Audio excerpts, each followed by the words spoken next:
Hola, hola, ¿qué tal? Bienvenidos al canal otra vez. Y hoy vamos a hablar de un tema que en mi opinión es súper importante en cálculo, que son las expansiones y su respectiva serie de Taylor. Vamos a ver en estas dos partes, vamos a hablar primero de las expansiones de Taylor para funciones y en la segunda parte vamos a hablar de la serie de Taylor, que es llevarlo un pasito más allá. Adelante.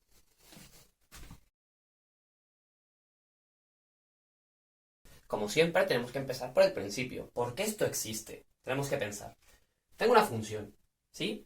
A la función la puedo derivar, la puedo integrar, le puedo hacer sus cosas, sacar máximos, mínimos, punto de inflexión, etcétera, etcétera, etcétera. Pero ¿qué es lo que ocurre? Por ejemplo, con la exponencial no hay ningún problema. ¿Por qué? Porque nuestra función exponencial simplemente es inofensiva, porque la derivada es ella misma, la integral es ella misma, siempre es creciente, entonces no hay mucho problema. Pero imagínate que yo tengo otra cosa, mucho más cochina, tipo así. Por ejemplo, por poner cualquier cosa. O, por ejemplo, coseno de x más seno de x. Bien, esto ya, para trabajarlo es un poquito más perezoso, la verdad. Entonces, yo a veces pienso, por ejemplo, si tengo la función coseno aquí, ¿vale? Que es la función coseno. Bueno, realmente está la función seno, pero bueno, da igual. La pintamos así, punto. La idea es la misma. Si yo, por ejemplo, quiero estudiar el comportamiento de esta función aquí, yo me doy cuenta de, oye, la parábola que está bajada una unidad, o sea, que esta sería x cuadrado menos 1, esta parábola realmente se ajusta bastante bien al valor de la función en este punto. ¿Sí? Pero oye, entonces, pero esto yo sé que es un polinomio. Y los polinomios son mucho más bonitos de tratarlos que las funciones estas cochinas que tengo por aquí. Entonces, si yo tengo un punto, no puedo sustituir esa función por algo que se le parezca para poder trabajarla mejor. De esto va el polinomio de Taylor. Vamos a explicar cómo funciona esto. Tengo una función, ¿no? Una función en un punto, por ejemplo, la exponencial, que es una cosa tal que así. Bien, esta de aquí. ¿Cómo la puedo aproximar, por ejemplo, en x igual a 0? Que no es en x igual a 0, es en las cercanías de x igual a 0. O sea, por ejemplo, de aquí hasta aquí. Por poner algo. Puedo aproximar esta función por el valor de la función. O sea, fx puede ser igual a f0, por ejemplo, cuando x tiende a 0, pero nunca va a ser igual, siempre va a sobrar algo. Y a esto se le llama ox. ¿Bien? Perdón, o1. ¿Qué me está queriendo decir esto? Que fx menos f0 va a ser una diferencia despreciable respecto a 1. O sea que es una aproximación, pero tampoco tanto. Entonces, yo quiero sustituir esto para hacer la aproximación más exacta. Voy a borrar esto de aquí. ¿Por qué más puedo aproximar esto? Por su recta tangente, ¿no? ¿Sí? Que vendría siendo la primera derivada, ¿sí? Evaluada en ese punto, por x menos el punto. Que en este caso sería aquí menos 0. ¿Sí? Pero me sigue quedando algo despreciable con respecto a x, que es el segundo nivel que estoy poniendo aquí. ¿Qué me quiere decir esto? Que esto de aquí, perdón, que es esto menos todo esto de aquí, dividido x, ese límite me da 0. Eso es lo que quiere decir esto. Por ejemplo, seno de x, sí, tal cual. Seno de x con respecto, vamos a ver, vale, logaritmo de x es o x porque el límite entre esto y esto cuando tiende a 0 vale 0. A lo mejor me tira un triple y no era este, pero la idea es la que es, ¿vale? Una cosa es despreciable con respecto a otra si el límite entre esta cosa y lo que tengo metido dentro de la O me da 0. Cuando tiende al punto que sea. En este caso estamos en el 0, que es el más fácil. Entonces, la puedo aproximar por la recta tangente. ¿Qué es lo que ocurre? Este proceso, análogamente, justamente calculando el límite que estoy diciendo que tiene que calcularse, puedo demostrar que ahora viene la segunda derivada. Ahora tocaría el punto al cuadrado porque es el segundo orden. Y aquí tengo que poner esto. Los factoriales. Que recordemos, 0 factorial es 1, ya explicaré por qué es eso. 1 factorial también es 1, 2 factoriales 2, 3 factoriales 6 y así. Y así sucesivamente.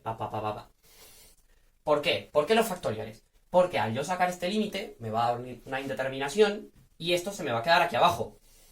Bien, este x menos 0 al cuadrado. Y al yo sacar ese límite voy a tener que usar la regla del L'Hopital. Y al usar la regla del L'Hopital con estas cosas, por ejemplo, saco la derivada de esto y me da 2x a la 0. Y luego cuando lo vuelva a derivar otra vez en órdenes mayores me va a quedar 2 por 3, por 1, por 4, por 5 y así. Y por eso se me queda el factorial abajo. Porque la potencia baja. ¿Bien? Pero bueno, esto es una demostración, no hay que saber mucho tampoco. Es decir, que la derivada, perdón, el polinomio de Taylor de orden n va a ser fn, que sea, la derivada enésima en 0 por x menos 0 a la n entre n factorial. Hasta ahí bien, ¿no? Y siempre va a quedar algo con respecto a x a la n. Lo que sea, que se le puede llamar resto, residuo, que hay una forma de calcularlo, pero no me quiero meter en eso ahorita, así que la esencia del polinomio de Taylor es esta.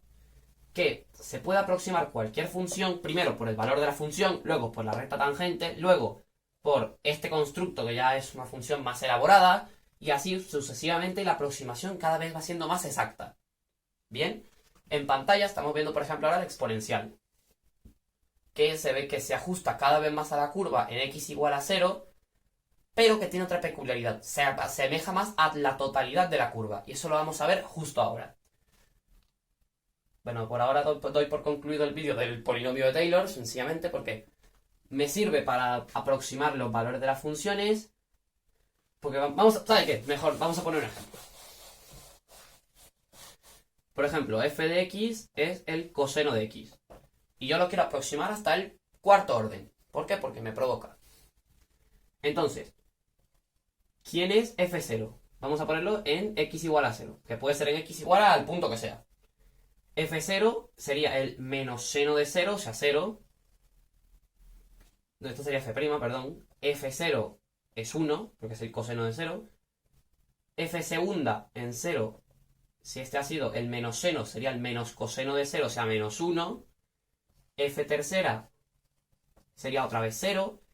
Y tú me dirás, oye, el hecho de que solamente las potencias pares no sean 0, ¿tiene algo que ver con que la función en sí sea par? Sí, efectivamente. Si una función es par o impar, todas sus derivadas pares o impares van a tener valor, mientras que las otras van a ser 0. Así que si te encuentras con una función que es par, para el que no lo sepa, función par es esto. Que si cambias la x por menos x, el valor sigue siendo lo mismo. Y la función es impar, si al evaluarla en menos x te queda el contrario. Por ejemplo, el seno de x es una función impar. Porque si la evalúas en menos x, el resultado es el menos seno de x. Solamente era decir esto. Entonces, y f cuarta, en 0, sería otra vez el coseno de 0, o sea, 1. Entonces ves que me queda el patrón 0, 1, menos 1, 0, 1. Bueno, vale. Entonces, fx. ¿Quién es fx? El valor de la función, o sea, 1. Este no lo tomo en cuenta porque vale 0. Este es menos 1, o sea que sería menos la derivada segunda, o sea, esto, entre 2 factorial, que es 2, por x menos 0 al cuadrado, porque estoy en el segundo orden. ¿Sí? Luego el tercero no existe, pero sería el mismo procedimiento. Y el cuarto sí, que sería más x a la cuarta por el valor de la derivada, o sea, 1, entre 4 factorial, que es 24. Y me va a quedar un residuo aquí, porque la función no es totalmente exacta. Que ya vamos a encargarnos, ya cuando veamos la serie de Taylor, vamos a ver qué hacemos con esto. Entonces significa que el coseno de x en las inmediaciones de 0 se puede aproximar por 1 menos x cuadrado sobre 2 más x cuarta sobre 24 más OX4. ¿Bien?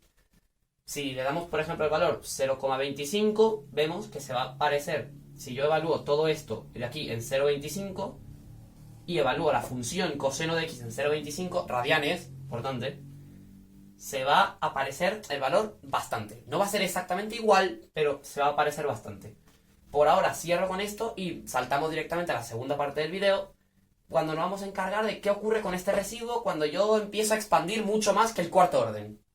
Hasta luego.